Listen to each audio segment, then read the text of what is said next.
Forget. So then, well, never mind. Short memories. Now, what we're going to do here, guys, is that basically you can see that there's two angles, can't you? Now, there's a really, Barry, there's a really short way of doing this. See, all the angles when you add them up have to add up to what? All have to add up to 180. So that's 90. That's 90 degrees. That's 90 degrees. How do we know these are 90 degrees?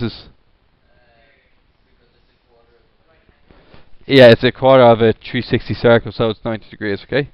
Now, lads, what we're going to look at next is blank off one of them. Pretend one of them doesn't exist. And just start off with G. Doesn't matter which one you blank off, okay? Now, what matters is you work out what the angle is properly. Compared to the G, what is the angle 5? Opposite. Which is? I'll say opposite. And the angle 7, or say the side 7? Adjacent. Which one am I using? Sine, cos, or tan? Tan. Tan G is equal to what two numbers?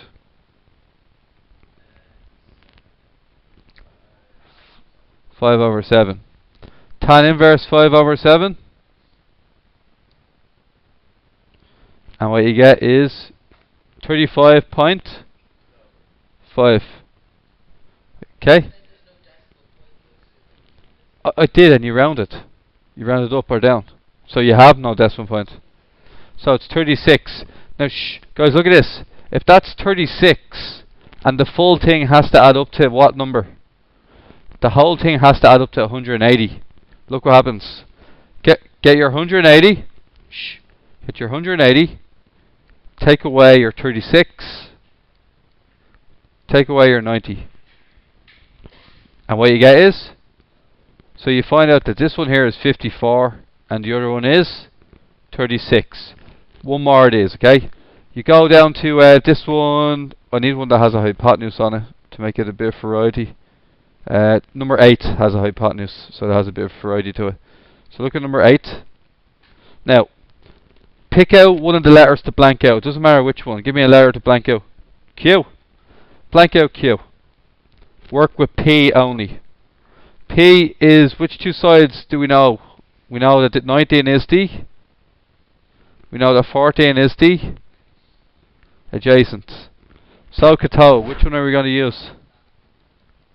We have adjacent and hypotenuse. So we're going to use cos. Cos what letter? P equals cos inverse it. 14/19, right? So it's what Keen said, 42.54 rounds up to 43. You now know that this one here equals 43. What does it mean about the other one? You have to add them all up so that it becomes 180. So 180, take away the 90, and take away the 43 you just found out. What you get? 47. Okay. The last thing they can do to you is give you the same question in words.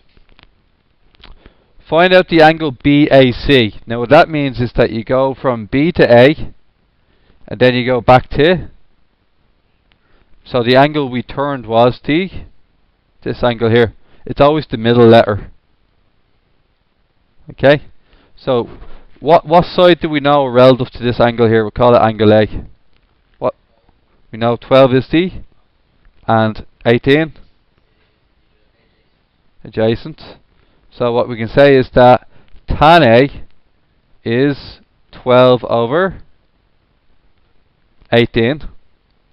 Then tan inverse 12/18. 33.7, round that up to 34. So this one here is 34 degrees.